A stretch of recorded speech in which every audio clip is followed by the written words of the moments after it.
It's over. It's done. No more off-season. College football is now.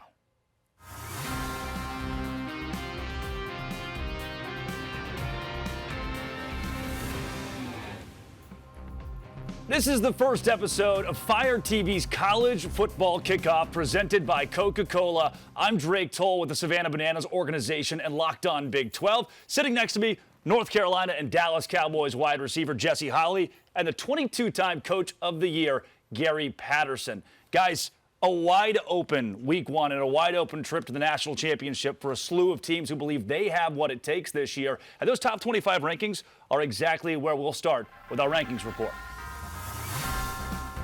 The biggest question, and maybe the biggest takeaway that I've had for the AP poll, Coach, we'll start with you, is why we rank teams before we've seen a single game this college football season. Why not wait till week 6, week 8? Why jump into it right now and try to tell the country where these schools should be?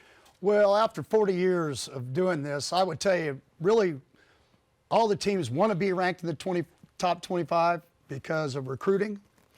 But really, what it does, once you get it set, it's all about proving them wrong or proving them right. It's not going to be anything different than that. It's vanity, right? Vanity. It's all vanity. You put it out there because you want this to look good for your AP, all right? And then we're living in a time where everyone wants to rank something. They want to argue about something. So when you put the poll out, you give barbershop talk, water cooler talk. Everybody is talking about college football when the rankings hit the papers. You know, as much as that may be true, I want to go back to last season as you see the top 25 here, and that team that is number 11 this year, Arizona State. Had they been number 15 to start their campaign last season, do they find themselves in a better spot during the college football playoff with a higher seed? Do we see at the end of the year these preseason rankings having an effect, Coach, on where the schools end up? Well, yeah, if I was looking at this, I would tell you that there's the top 9, and then it's a shuffleboard of everybody else trying to prove that they belong to get into that 12-team playoff and do the things they need to do.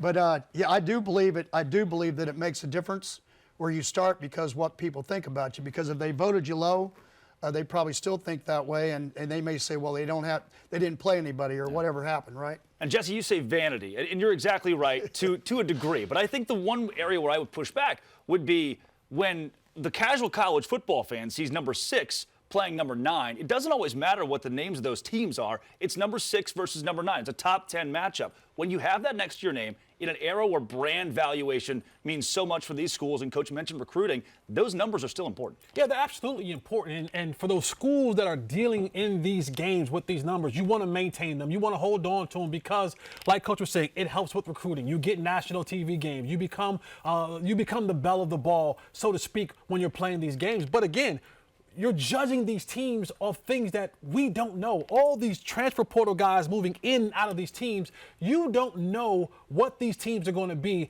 before you get a chance, before you're ranking them before the season starts. Yeah. You know, remember this, Drake. I was the team that won 55-3 or 55-7 the first year we did the playoffs. And we dropped from 3 to 6. Yeah. And so you get to where you talk to the wrong person when it comes to all that because you go, well, how was I ranked 3rd and we win 55-3, and then you drop us all the way to 6th and we don't go to the 14 playoff. And so at the end of the day, I probably have a little bit more of a mixed view of how this all works. Well, I think if there are 2 teams that like the view they're getting right now, it's got to be Texas at number 1, Ohio State at number 3, and those 2 teams will square off in week 1. It's time to talk to our Locked On hosts for our game of the week.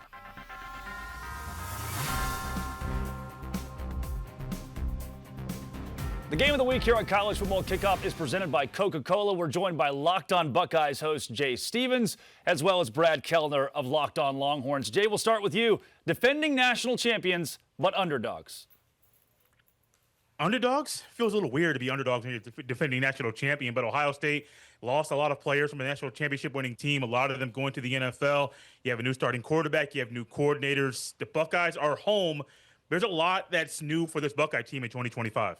Brad Kellner, you have a quarterback who many say could win the Heisman Trophy this year, but he's only started a couple games of college football. Is the last name Manning going to hold serve? That's the hope here in Austin, Texas, right? I don't know if there's ever been a quarterback going into his first year as the starter with more hype around him than Arch Manning. He's got all the tools. We saw it in a very small sample size last year.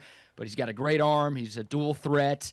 He's got the high IQ, and going into year 3 with the Texas program, I think is going to help the transition for him be a little bit easier. But what a test in his first game, his first road game of his career, and obviously his first game here in 2025. Jay, let's put a bow on this. If the Ohio State Buckeyes win, how do they do it? They got to win in the trenches, just like they did a year ago in the Cotton Bowl. You have to make sure that on the O-line and D-lines, you are making sure you're setting the tone from the jump. You can't let Texas get their footing. You can't let Texas gain any confidence. The Buckeyes O-line and D-line must dominate for the Buckeyes to win. Brad, does Texas win this game?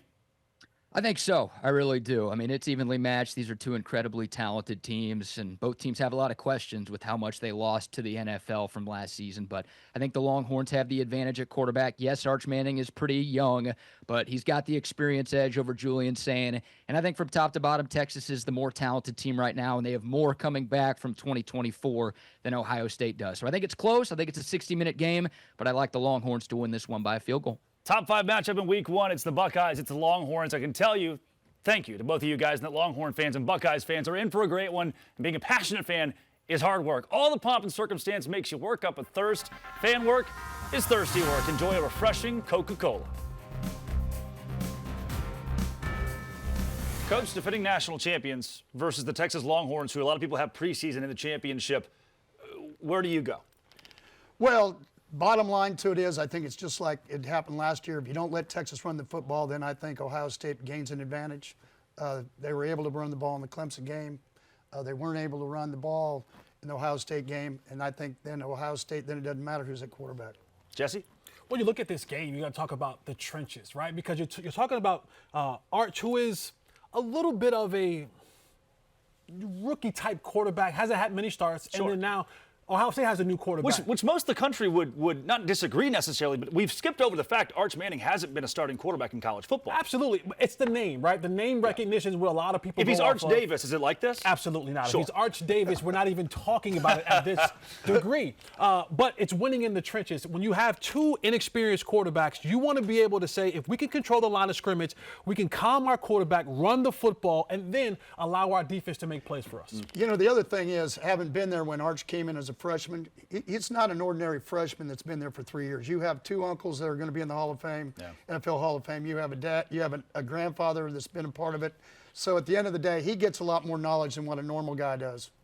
Coming up, I think that we go somewhere that most of the country might not be talking about yet, and that's the TCU Horned Frogs, because they're playing Bill Belichick and the North Carolina Tar Heels. It's a weird thing. It doesn't really roll off the tongue quite yet. Belichick in college football. Isaac Shade of Locked On Tar Heels has our can't-miss matchup preview. The Bill Belichick era in Chapel Hill is here, and the excitement and anticipation is unlike anything I've ever seen preseason for the Tar Heels. The question, though, is that excitement strictly because Bill Belichick is the head coach at North Carolina, or is it because this team will actually be successful on the football field? Nobody seems to know the answer to that question, including yours truly. They could win 4 games or 10 games, and none of it would shock me. Let me give you 3 reasons why. Number 1, Bill Belichick himself. This man famously plays everything close to the vest. He's not going to give you an iota more than he absolutely has to. Number 2, this team has 70 new players combined between freshmen and transfers. Will they be able to operate at a Bill Belichick level of detail necessary to succeed at a high level? I don't know. And then number 3, the schedule is very interesting. Carolina plays 5 of the bottom 6 teams in the preseason ACC media poll while avoiding the likes of Miami and Louisville and SMU, Georgia Tech, Florida State, even Notre Dame. That could allow for some wins.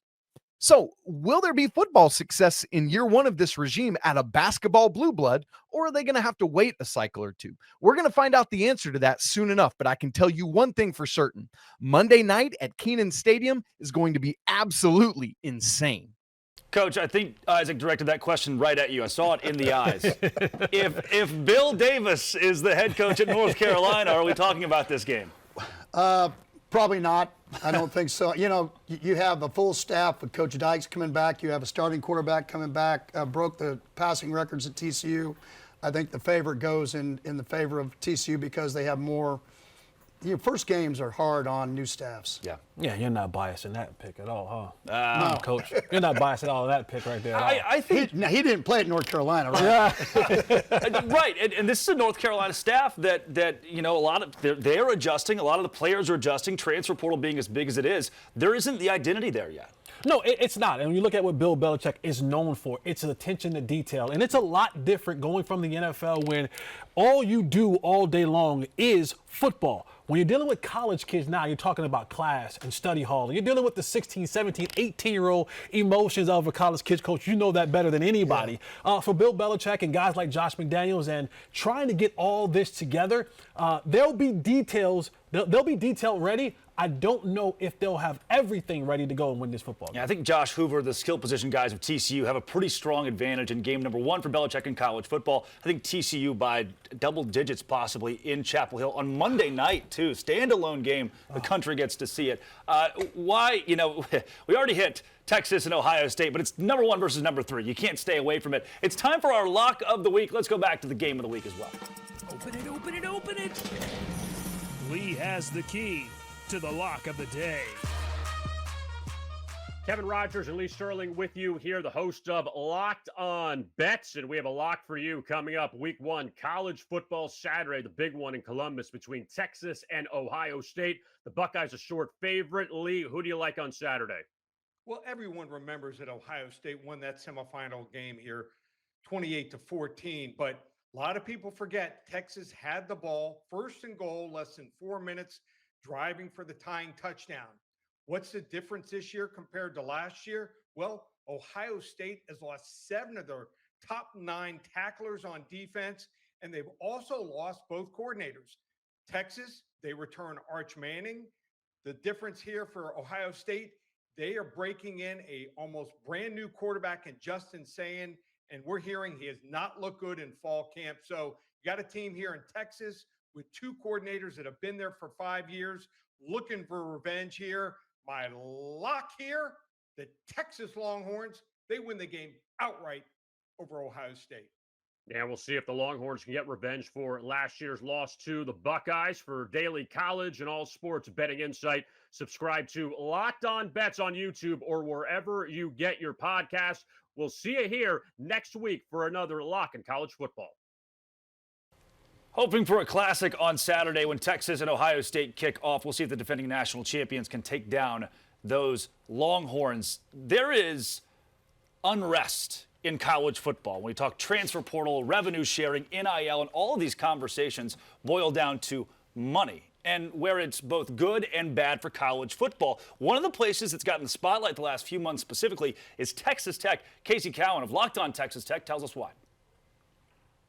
Casey Cowan from Locked On Texas Tech, and yes, it's been as interesting of an offseason in West Texas as most Red Raiders can remember, as Tech has gone chips to the middle of the table mode. Joey McGuire and company in an all-out effort to seriously upgrade the talent of their roster, particularly where it matters most, in the trenches, trying to renovate and revitalize a defensive front and an offensive front. We'll see which one is actually going to play out to a more elite level, because those are what will determine if Texas Tech can wind up where they are setting out to be, and that is contention for conference hardware, with what seems like a fairly friendly schedule overall based on preseason projections, at least expectations running maybe at an all-time high in the 806. Jesse, if you asked Jim from Ada, Oklahoma 10 years ago why players shouldn't be paid, he would have told you that it's going to create greed in college football. But for a lot of these guys, Texas Tech included, this is a meal ticket and generational wealth on the table. No, absolutely. As someone who comes from a family who didn't have much, but I had a whole lot of talent going to these universities, I always look back on it and said, man, I would have loved to have something to be able to send back to my family, to help out my grandmother. And a lot of these athletes, Coach, you've been in a lot of living rooms and you see it. A lot of these athletes don't have much. All they're coming with is the talent that they have, but they're leaving a bunch of stuff back home that needs a lot of attention, and that attention is financial. So I think having the NIL now gives you a comfortability in knowing that I can go and do what I have to do, but I also can take care of my family. Yeah, and I would agree. You get a chance to change your family's life. As we talked earlier, it comes down for me, looking at all of it. How do we get to where it's not so far to one side or the other? Abuse leads to restriction. One of the things I think, both universities, commissioners and conferences, DC, all of them have to do is they got to take off their hats and they got to say, what do we do for best for college football? And on the other side, make sure that we take care of the student athletes, because sitting on committees for a long time, even going out recruiting and doing home visits, I started seeing dirt through the floors a lot more in the last 10 to 15 years that I didn't see, when I first started 40 years ago. So I think we've got to find something that's best for all of us, and it helps the kids, plus it helps all the sports, so we can keep them all. Yeah, Mike Gundy says make them employees. Deion Sanders says bring in a salary cap. Every coach has some different idea. I think if you can merge it all together, find the happy medium, that's when college football that's where college football can continue to thrive. People will say it's a dying game. I don't think so. I'm going to get the same buzz on Saturday when we kick off number 1 versus number 3. Just because NIL is a thing with the transfer portal, it doesn't take away all that we love about the game. And Coach, you mentioned sitting on committees, trying to help with NIL and being a stalwart in the game, even post your years at TCU. We'll give you the spotlight. Time for your Coach's Corner. Well, yeah, you know what? After we talk about portal, we talk about NIL. One of the things I want to go back to is about coaches.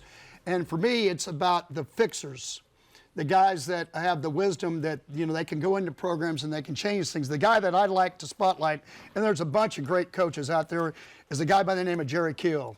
Here's a guy that's beaten cancer 3 times.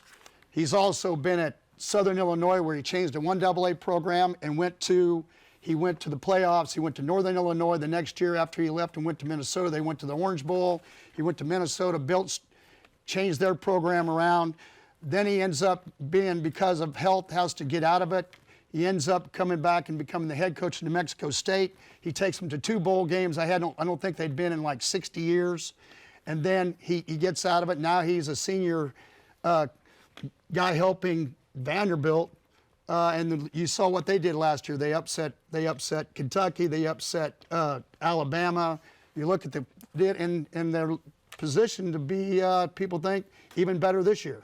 Yeah. Coach Kill is a legend of the game, and somebody, if you know college football, you're familiar with Jerry Kill and what he's done across the game. And genuinely, it'll be the story of, if not for health, he could have been and may still be one of the greats that's ever done it from the coaching booth. Let's go into our playoff playbook now and talk the biggest games of the week that we haven't quite gotten to yet. Notre Dame and Miami will kick it off this weekend. You talk about an opportunity.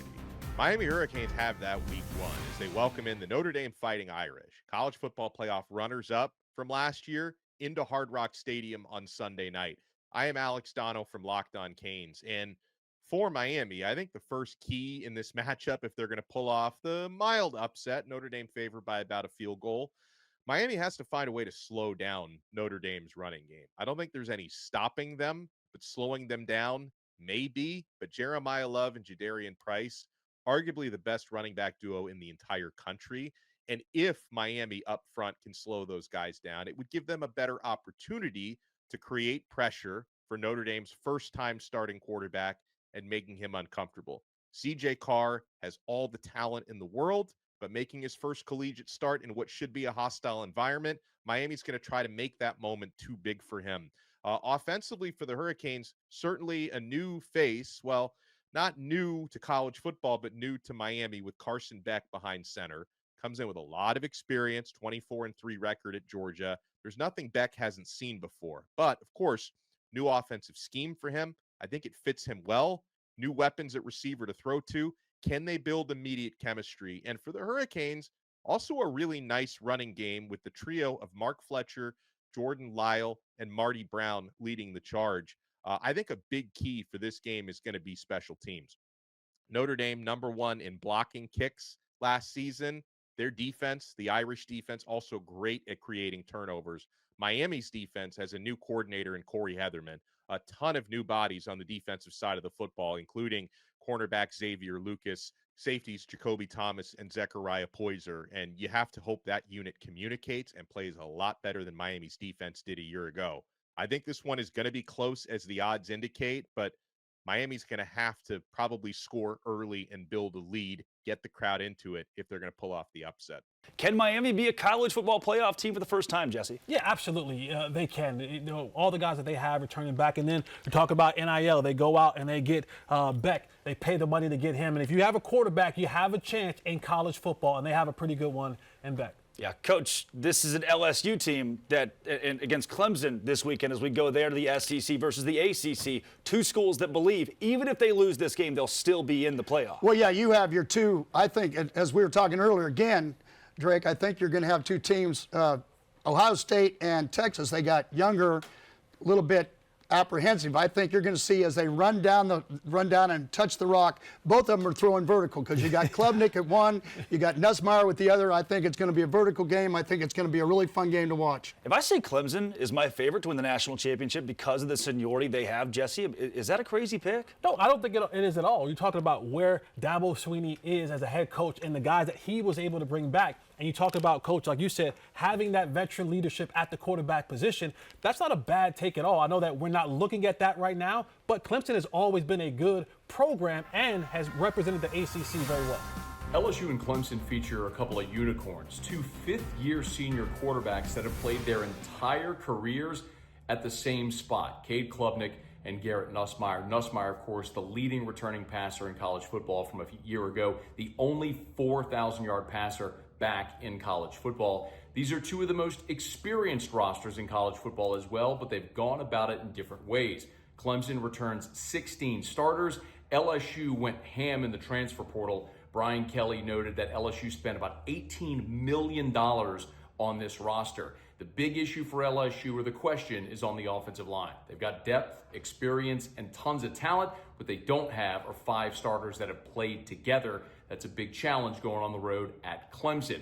Clemson, meanwhile, gets a lot of hype because of Parker and Woods on the defensive line. But that's a Clemson defensive line that a year ago was 84th in America in rush defense. As a matter of fact, in Clemson's 4 losses, they allowed an average of more than 200 rushing yards in those 4 losses. The outcome in this one is going to be simple. Whichever team can control the line of the scrimmage and run the football is going to have a better chance of opening up big plays in the passing game. LSU, of course, trying to silence Clemson Memorial Stadium, which we won't call Death Valley, of course, because we know, just like Mardi Gras, Mobile likes to say they were first. Everyone knows New Orleans does it best. So Clemson can try to be Death Valley if they want, but everybody knows the real Death Valley is in Baton Rouge. Sticking around the SEC, Auburn and Baylor will square off this weekend, but that game is in Waco. Coach, you've coached there quite a bit as the opposing team, then on staff a couple of years ago with the Bears as well. Is there an advantage for a Big 12 team against the mighty SEC?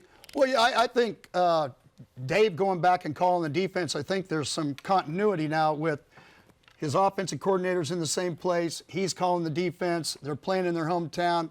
A lot of people have had them picked as number 1, maybe preseason in the Big 12. You have an Auburn team that did a great job in the portal. Coach has got a new quarterback, so on. I think it's a toss-up, but it should be a great ball game. Jesse, any chance for Florida State against Alabama? Yeah, there's absolutely a chance. Watch it now. Hold on. I'm an ACC guy. There is a chance. Now, I didn't say it was a great chance, but there is a chance. But they have to come out and, again, win the line of scrimmage, be physical with that Alabama team because they're coming back this year, Alabama, looking to reclaim their place at the top of college football. Rudy was a great story. I love the movie was spectacular. We'll see if Florida State can do it this week against Alabama. And that is all for our college football playoff playbook and a wrap on this week's college football kickoff presented by Coca-Cola. But we are just getting started. Next week, we're diving into rivalry matchups, playoff shakeups, and the players turning heads across the country. You won't want to miss it. Same time, same set, same unapologetic football energy. And a big thanks to the Hall of Famer Gary Patterson, to Jesse Holley for bringing the heat, and to you for riding shotgun with us. Enjoy all the action this week. Stay locked in, stay fired up, and we'll see you next Thursday right here on Fire TV.